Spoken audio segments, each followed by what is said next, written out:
The best way to play.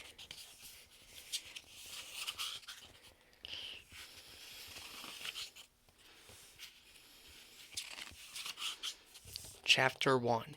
Hello, friend. My name is Little Bill. This is a story about me and my friends. It was early Saturday morning. All of the grown-ups were busy doing grown-up things. My friend Andrew and I were watching cartoons. Hey kids, this is Space Captain Zeke with some big news. Andrew and I jumped and yelled the special saying, "Space Explorers rule." We saluted and listened closely. "Are you a space explorer?" Space Captain Zeke asked. "Yes, Captain," we answered. "Then stay tuned. Space Explorers will be on in 1 hour." "That's the best show," I said. "Sure is," said Andrew. "Let's play Space Explorers until it comes on." We raced to a big lot next to my Uncle Al's house. He lets all the kids play there. My cousin Fuchsia and her friend Kiku joined us. Uncle Al's lot has great stuff in it. Best of all are some parts from an old car. I won the race, so I took the pilot's seat. The others climbed in around me. Soon we were in outer space. A white paper bag flew through the air. "Look out for the meteor," I warned.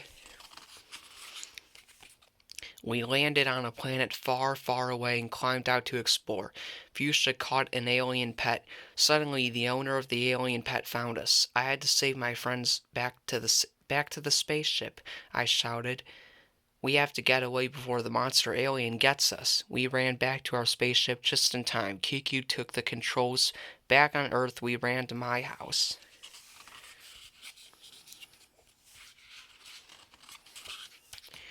Chapter 2.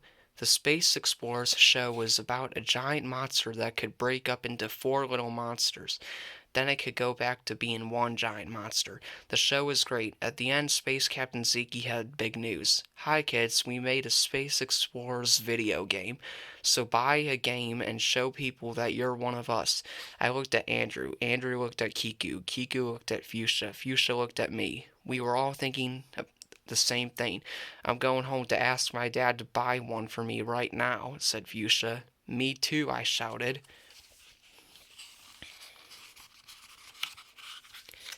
My friends left and I rushed into the kitchen. It was time for lunch. Dad looked from his paper. He put his hand to his mouth, puffed up his cheeks, and barked, "Sorry, little Bill, I ate all the hot dogs. Maybe your mother will open a can of lima beans for you." Dad knows how much I hate lima beans. "Yuck," I said. "I would rather eat dirt." "Dirt must taste better than it used to," he said. My dad was always making jokes. "Dad," I asked, "can I have a Space Explorers video game?" "Sounds like fun. How much is it?" "About $50, I said. Dad looked surprised. "If I promise never to feed you lima beans, will you forget about the Space Explorers game?" He grinned. "Please, Dad, I need this game." My father scratched his head. "Go ask your mother," he said. "Yes," I said. There was still a chance. I went into the living room. Mom was putting pink flowers into water. "Dad said that I should ask you if we can get a Space Explorers video game." Mom smiled. "Do we need one?" "It's really fun," I explained, "and it only costs $50. Mom lost her smile. "That's a lot of money," she said. "Little Bill, I don't think we can buy it right now. Maybe for Christmas or your birthday." But Space Captain Zeke just told us about it. All the other kids are asking for one. Maybe the store will run out. Asking and getting are 2 different things, little Bill. $50 is a lot of money for a toy. I started feeling sad. "Now, honey," Mom said, "I'm not saying no. I'm saying not right now. I'll talk to your father, okay?" "Okay," I said. I had one last hope. My great-grandmother, Alice the Great. She was sitting in a rocking chair. Alice the Great always said yes to me. "Great-grandma," I said, "can you tell Dad to buy me a video game?" "A video game?" she asked. Uh-oh, she didn't sound so happy. "If you asked your father for a book, I would tell him it was a good idea. But a video game, I don't think so." I couldn't believe it. Without the video game, I'd never be a good space explorer. I felt like an alien in my own house. No one understood. I went back into the kitchen. Hey, champ, Dad said. Do you still want that dirt? How about a hot dog instead? I wasn't going to get the video game, but at least I could have a good lunch.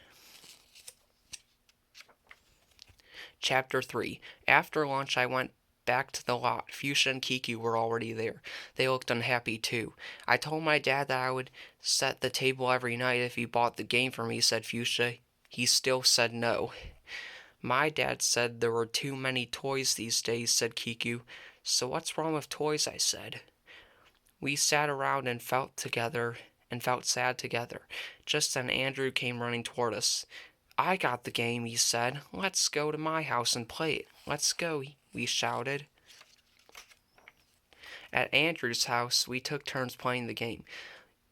We must have caught 100 aliens. The game was easy. Pretty soon we had all the perfect scores. Fuchsia always said what she was thinking. I'm getting bored. Me too, I said. Sorry, Andrew, said Kiku. Andrew shrugged. We can still play Space Explorers at the lot. We ran to our spaceship and flew to the moon this time. We chased an alien that looked like a cat but never caught it. Then we became the aliens. We jumped and ran and hid. Soon the sun was going down. It was time to go home for dinner. We became space explorers again and left the moon. I was very tired when I finally reached my front door. Where have you been, Mom asked. Saving the world from the aliens, I said. Thank you, Mom said. I'm sure that the world is a much safer place. Now go wash the alien dirt off your hands. It's moon dirt, I said. She laughed. Okay, moon dirt. Dinner is almost ready. Later that night, when Mom tucked me in, I told her about the video game. We all took turns playing. It was fun. But do you know what? What? She asked. It was more fun to play outside with my friends. I like to pretend. I don't need the game anymore, I said. I'm glad, Mom said. Now go to sleep. Space explorers need their rest. She kissed me. So I went to sleep and I dreamed of flying far into space with my friends. There were monsters shaped like lima beans and spaceships made of hot dogs.